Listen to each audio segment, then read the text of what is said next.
Welcome to Section 420, Talkin Yankees, the podcast. Well, it looks like Aaron Judge is really going to do it. Inches close to the Maris' 61 by hitting 2 home runs, number 58 and 59 in Milwaukee during the weekend series. Kind of a up and down series for the Yankees. We'll kind of get into that. But again, it looks like Judge is actually going to do this. And it's probably going to be on the homestand as the Yankees return home for 2 games against the Pirates and 4 games against the Boston Red Sox. So very likely he's going to do it during that stretch. So it's going to be very interesting there. But there are some concerns about this Yankee team.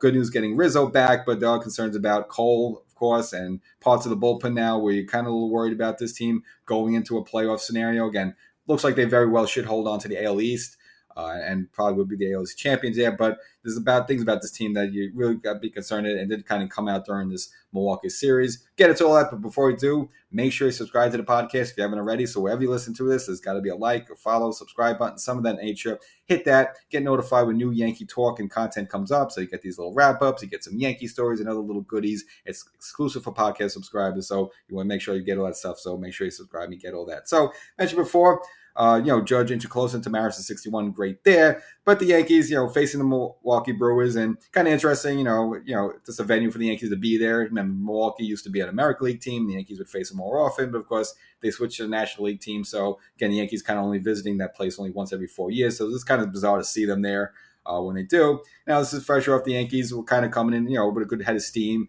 sweeping Boston on that 2-game brief series there. And that's where we saw the reemergence of Gleyber Torres, kind of looking like the old baby bomber when he first came up, as well as Judge hitting 2 home runs in one of those games. So I guess Judge likes to do it in bunches.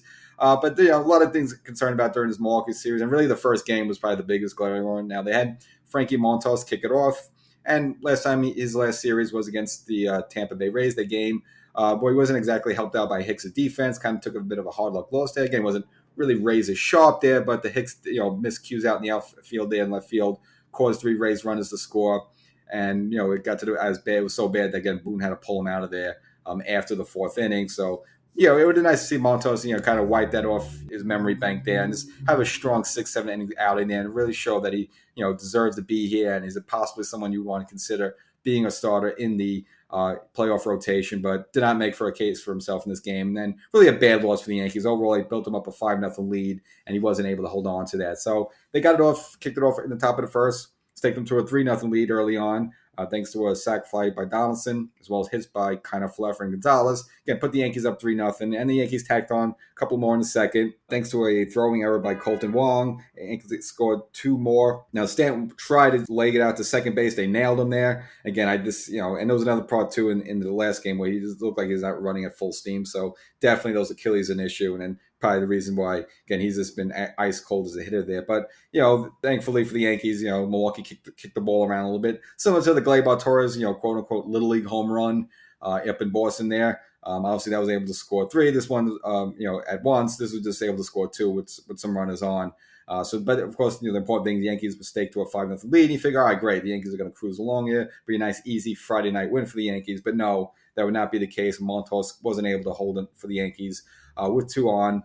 Willie Adams up, and he would actually just kill the Yankees the entire weekend. Hits a 3-run home run, so cuts the lead to 5-3, puts Milwaukee right back in the game in a blink. And for Montas, he would end up getting lifted in the 4th, was responsible for the run as he left there, and his line was ugly as he left this game. Only 3 1/3 inning. Again, was charged with 4 runs total, but 4 hits, but worse than that, 4 walks. I mean, he's really been hurt by the walks and only 2 strikeouts. Again, he's a guy that throws high 90s. You figure you can blow people away, but again, the stuff, the control of this hasn't been there since he's joining the Yankees. So just again, big disappointment there. And then Lucas Lucky coming out of the bullpen wasn't much better. Wasn't able to hold it for the Yankees. Would give up a double to that same Adams who hit the home run earlier, followed by a sac fly after that, able to plate Yelich. And at that point, tied the game 5-5. So the Yankees blowing an early 5-0 lead. And this was a game that would kind of go to the bullpen up to the 8th inning. Now, interestingly, in this game, the Yankees actually had Herman pitch an inning or so in relief. So now, again, he's been a starter for the Yankees recently, but it could be a situation where getting him in will work. And maybe now there's an open spot. Maybe that's paving the way because they have Severino lined up to come back. So that's probably why perhaps he saw just Herman, just getting some work in, really more of a glorified bullpen session. So maybe they're lining things up for possibly Severino to come back. So a little interesting there. But this game would actually stay 5-5 until the 8th inning.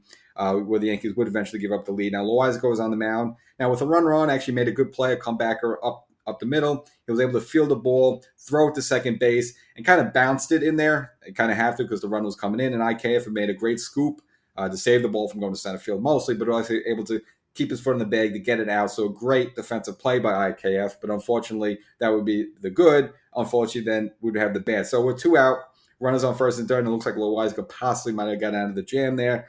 But Adams, again, the guy has just killed the Yankees the whole game, the whole weekend. Hits a ball to shortstop. IKF, I'm going to say it was a bang play, but definitely a play he should have made. I mean, the ball did kind of, it had like, it was hit hard and he kind of had to run across his body a little bit. But I think it's a ground ball that he normally would probably be able to field, and most shortstops would be able to field and throw out, say 90% of the time. Unfortunately, he bobbled a little bit. Ball fell down. And of course, he wasn't able to get a throw off in time.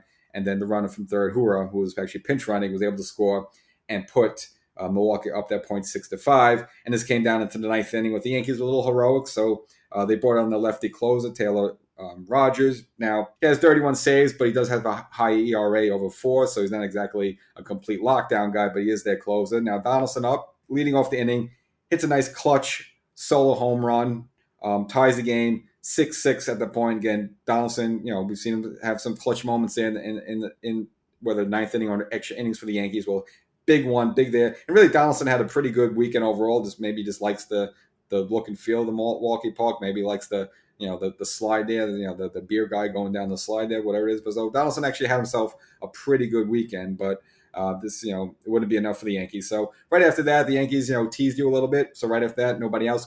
Cabrera hits a double. So he's on second base, nobody out. IKF does the right thing. We know about him. He has good back control. So whether he hit a single, a sacrifice bunt, lays down a good bunt.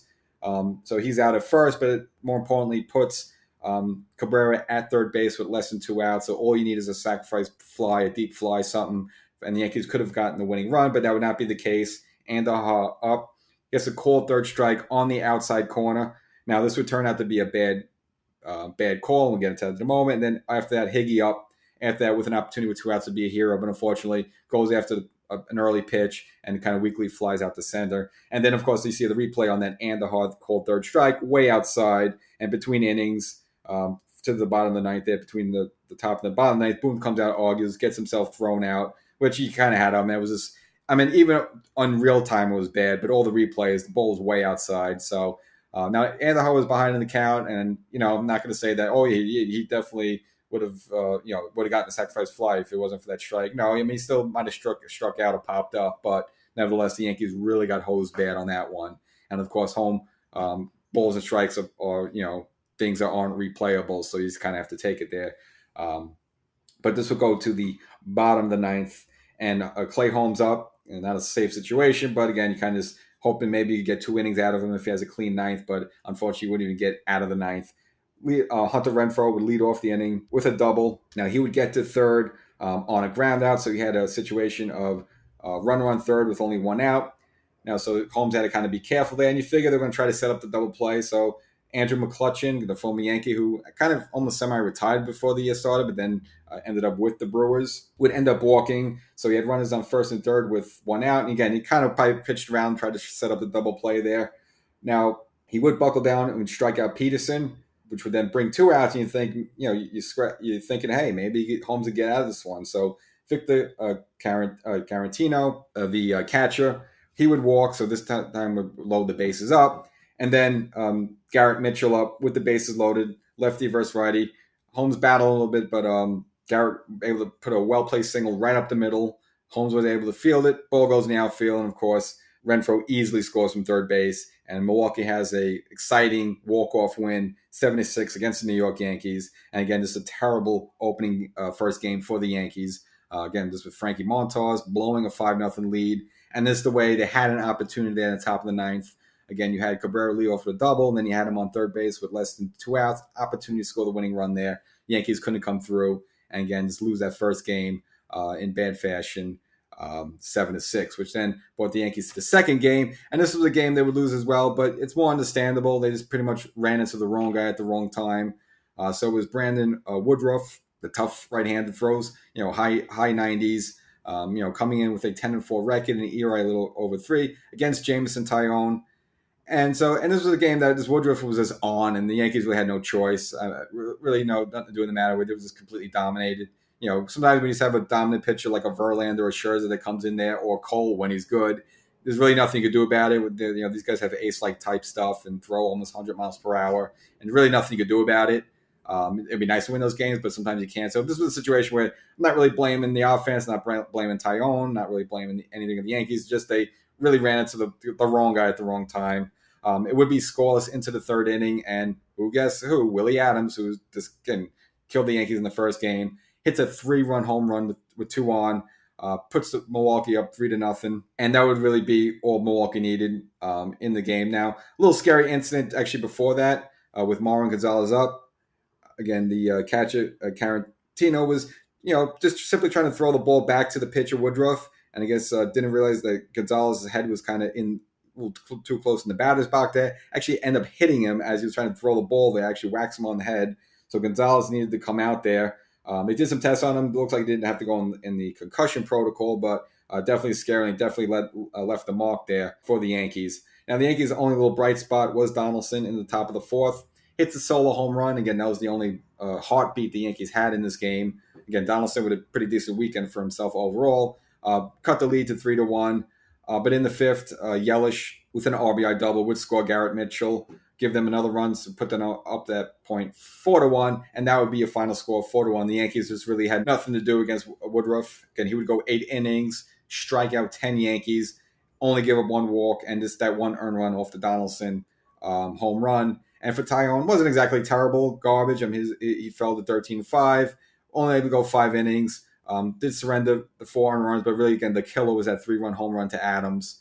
But really, the ugly part of this game was Stanton, 4 strikeouts. And again, he just looks completely lost at the plate there. Again, you can understand against a hard throw like Woodruff there, but still, Stanton has been ice cold. And again, a problem that the Yankees got to deal with, that if he's not ready to go by playoffs, maybe you don't start him. I don't know. Maybe you play DJ if he's back at third base and has Donaldson DH. I don't know. But nevertheless, ugly game for Stanton, which brings the Yankees to the third game where they're just trying to stave off from getting swept against the Brewers. Now, a little good news before we start. It will be the return of Anthony Rizzo. Again, he's been out for a while with this kind of fogginess and headache issues due to the epidural shot he had to take for his back injury.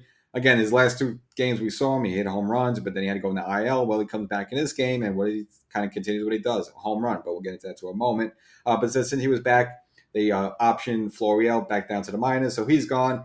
But really, the big news of this game would be Cole. I would say Cole and Judge. Judge happy because he did end up hitting 2 home runs in this game, but Cole with another dismal performance where, yet again, he just gives up a bunch of runs in 1 inning. Decent for the rest of the game, but he just has these innings where he just completely falls apart. And this would happen to him in the first inning with Colton Wong, with Renfroe and Adams on. Colton Wong with a 3-run home run in the bottom of the first would put Milwaukee up 3-0. And if you're the Yankees and you're a Yankee fan, you figure, oh my God, we lost the first 2 games. Now we're behind 3-0. Cole just gave up a 3-1 home run. We're going to get swept. But no, the Yankees would come back, and this game would be a bit of a home run back and forth fest. Kind of exciting to watch if you want an offense. This was the game for you. So in the second inning, the Yankees would get on the board. Oswaldo Cabrera with his second home run since being called up to the majors. So cut into the lead to 3-1. Now Cole would give up another home run in the bottom of the second, give it right back up. So the Yankees were behind 4-1. But then in the third inning, the man of the hour, Judge, with number 58, hits a bomb to left field, kind of left center, cuts the lead in half, 4-2. And then right after him, Rizzo, again, back from the back injury, goes back to back. So using 3 backs, an injured back, and then going back to back after Judge. Little kind of line shot over, just kind of made it over the right field wall there, cut the lead down to 4-3. And again, if you remember early in the season when the Yankee offense was really rolling, how many times would we say Judge and Rizzo back to back, or Rizzo and Stanton back to back? Well, looks like Stanton's not back there, but just again important to have Rizzo back, and if he's healthy, just to have him Judge pad off each other, just to break up the righty lefty there, and we see those guys go deep back to back a lot of times. So when those guys are going good, it means the rest of the Yankee offense overall goes good. And for the Yankees, they would put up a big number in this game. But back to the game itself, really the turning point would be in the 5th inning with the bases loaded and Stanton up with an opportunity to really maybe make a big mark on himself. And he's been very quiet since coming back. Now, he hit a screamer to the left side of the bag there. Third baseman was able to put a good glove on it, throw it to second base, try to get the Forrest Donaldson at second, but Colton Wong had his foot off the bag just by a couple of inches, and actually Donaldson was called safe there at second base, and Judge was easily able to score and tie the game at that point 4-4 and left the bases loaded there. Right after, Cabrera, who early had the home run, put a well-placed single, kind of an infield, kind of, use almost like a swinging, they would call it like a swinging bunt, just perfectly placed by the second base there where really no one could put a play on it. So the Yankees were able to play another one, put the Yankees up 5-4, and then kind of the big blow that really put it away for the Yankees in this game. Higgy, 2-run single up the middle, and 2 more come in, and the Yankees were up 7-4. And that was really the nail in the coffin for the Brewers for this game. But a little more Yankee offense coming up. So in the 7th inning, already up 8-4, Aaron Hicks looking for anything just for a sign of life that he's breathing. Hit a solo home run of himself and kind of put the bat down and kind of puffed his chest out a little bit. It's like, dude, you're having a terrible season. Don't do that. But nevertheless, he likes to swagger it a little bit. So whatever. Maybe if it gets him going, I'm all for it. Puts the Yankees up 9-4. And then later in that 7th inning, Aaron Judge up again. You figure, they're not going to give this guy anything to hit. He just hit a home run before that. But got enough of a ball. Drives it opposite field over towards right. I'll say more like right center. Number 59 in the season. Puts the Yankees up 10-4 in the game. And, just for exciting, again, inching closer to that number 61. Now just 2 away from that. Now, in the 9th inning, the Yankees kind of had this game pretty much blown away, up 12-6. But they did manage to make it a little interesting for themselves. So Peralta on the mound in the 9th gave up 3 singles to start it off. So at that point, Boone decided, hey, look, I can't play around here. Decided to go with Holmes, put him in the game. Now, he would give up a ground rule double to Peterson right off the bat, and we saw this from Holmes in the Friday night game. Again, the first bat he faced, giving up a ground rule double. Well, he does it in this game now. Interestingly, with the bases loaded, the Yankees were actually lucky in this case. It was a ground rule double, and the ball bounced over. Otherwise, all 3 runners on the bags would have scored. But in this case, only 2 runners to score at that point. So the score at that point was 12-8. But still, situation where Milwaukee's rallying, and we've seen Holmes be a little faulty a little bit in the second half of the season. But he would buckle down with 2 outs. You would get a strikeout, and then finally a ground out to second from Hurrah. And the Yankees are able to hold on to this game for the score of 12-8. But again, you like to see the offense is great, but you got to be worried about a couple of things, and mainly Cole not having an ace-like performance, only able to go 5 innings in this game. With the 4 earned runs from one of a 3-run homer and then one of them a solo home run. Did strike out 8, but with 3 walks, and he did improve his record to 12-7. But this is a guy who's supposed to be an 18, 19, or do I dare say the 20-game winner. And at this point in the season, which is going to be over very shortly, he only has 12 wins on the season. I know he has had a couple of hard luck losses there, but really, something the Yankees got to be a little concerned about with, again, he's supposed to be your ace going into the playoffs. And for the Yankees, able to maintain a 5.5 game lead over Toronto. And then a little after that, of course, Tampa's right there in the mix as well, only 6 games behind. So I think if you're the Yankees, you got to be rooting for Toronto. I mean, you don't want to have to see Tampa's pitching in the playoffs because this is going to be bad news for the Yankees. So we got to see how that shakes out. And for the Yankees, kind of leave the way they kind of came in, 30 games over 500. And again, we'll host the Pittsburgh Pirates for 2, and then 4 against the Boston Red Sox. And again, very, very, very likely that Judge will not only tie, but then surpass Roger Maris's home run record on that homestand. And again, it's going to be very exciting. Fans are going to have the cell phones out every at bat, and I'm sure MLB and ESPN and all the other stations are going to break away from their game coverage to see Judge's at bat. So it's going to be fun. Like, we haven't seen this again. The last time we saw this was probably with Barry Bonds when he was chasing 73 back in 2001. So I mean, it's almost been like now 2 decades since we've actually been like locking in on someone's home runs. So again, kind of fun, that aspect of it. It was like that also. I remember back in '98 with McGuire and Sosa. Every time McGuire was up, they would break away from coverage just to see the at-bat. So that part will be cool. But for the Yankees, got to be concerned about this, mainly with Cole. And not only that, just the whole starting rotation itself. I probably mentioned this before, but you got Cole not pitching like an ace. I mean, look, it's within him to sort of go up there and throw the zeros at any time. He's that good. He has the stuff, but we haven't seen it consistently enough this season. So you have a guy who has the stuff. As far as we know, he's not hurt. He has the experience, but he's not pitching well going into this postseason. So that's concern number 1. And then, of course, you look at your other guys there. You got Nestor Cortez, who I feel confident with him. Now, he doesn't really have postseason experience, but I think you do feel confident with him. I think he can handle it, not to be a faulter, but he's not the guy that, unless he just has some ungodly performance, which I don't expect. He's not the type of guy, I don't think he's going to go 7-8 shutout innings in the playoffs. It just seems like he's the type of guy, he's probably going to go 4 to 5 innings in the playoffs, and then they'll probably go to the bullpen by committee. Same with now, Tyone. I think not that he'd be intimidated by the moment, but I don't think he's as cool, calm, and collective a character as Nestor Cortes is. And again, he has zero experience doing this. So you have Cole not pitching well, Cortes no experience, Tyone no experience. So you got to be concerned about some of your starters here. I know Severino's coming back supposedly, and yes, he has the experience. I think he has the confidence, but he's kind of starting all over again. This is like his third time. Almost like his third spring training this season. Now, when he started off the season, he pitched better, more like an ace than Cole did. But unfortunately, injuries caught up with him. He's been out for a while, but we don't know what he is yet coming back. We can't just guarantee just because he's back, he's going to be Severino. And are there going to be enough starts to give him the arm strength and the control that he needs to be effective? So now you got Cole, you're not sure of, 2 pitches, Cortes, Tyone, not much experience. We don't know if Severino's going to be ready. Frankie Montas, you can't have any confidence in him. He's just not been good at all since coming here. That leaves Domingo Germán, who's decent, I guess, but again, not exactly a ton of experience. He's healthy, he's throwing decently well, but, do you feel great about Domingo Germán starting a game? I don't. So Yankees got to be concerned about that. And it's look, the last time the Yankees went through the World Series, they pretty much went to a 3-man rotation. You had CC, you had AJ Burnett, and Andy Pettitte. Okay, of those, those 3 of them. Now I know AJ Burnett was always a bit of a mystery, up and down. You weren't too sure you could get about him, but at least with CC and Andy Pettitte going in, you had confidence in both of them. They not only had confidence that they were pitching well, they both had experience. So you had 2 guys that were both pitching well and had experience going to the playoffs. You felt good about that. You don't feel good about any of the 4 or 5 Yankee starters I mentioned right now in terms of pitching well to close out the season and having experience in the postseason.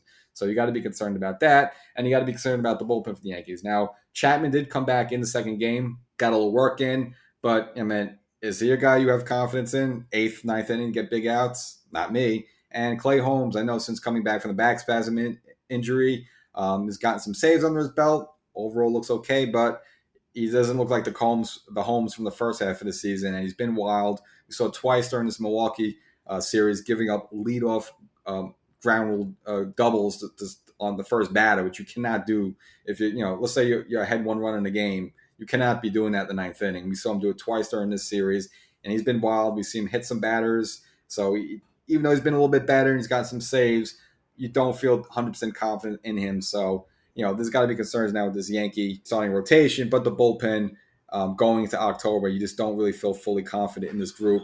And again, you just bounce that off of 2009 when you had CeCe Sabathia you felt good about. You felt good about Pettitte. And I know Burnett could sometimes be a head case and up and down, but his stuff was good. And he turned out to be a really good postseason for the pitcher for the Yankees in 2009. And of course, the Yankees had Mariano Rivera, who he could go for 2 innings if need be. And of course, they had contributors like Marte, who pitched well for them. So you felt good about the bullpen. You felt good enough about the starting pitching. You do not have that case right now in 2022. So let's see what the Yankees. And then on the offensive side of the ball, Stanton is still, they got to figure out if he's hurt, if he could play, then hopefully he can turn around. If he can't play and he just physically can't do it, I don't know, maybe he's got to bench him in favor, whether it's Cabrera, whether it's Andujar, whether it's Donaldson or someone who could actually just put the bat in the ball, because he's just not doing that at all lately. So Yankees got concerns there, but overall, I guess a lot of that's probably going to be on the back burner. The news this upcoming week and the week after is going to be Aaron Judge going after Maris' 61, and good for him, and good news for the Yankees.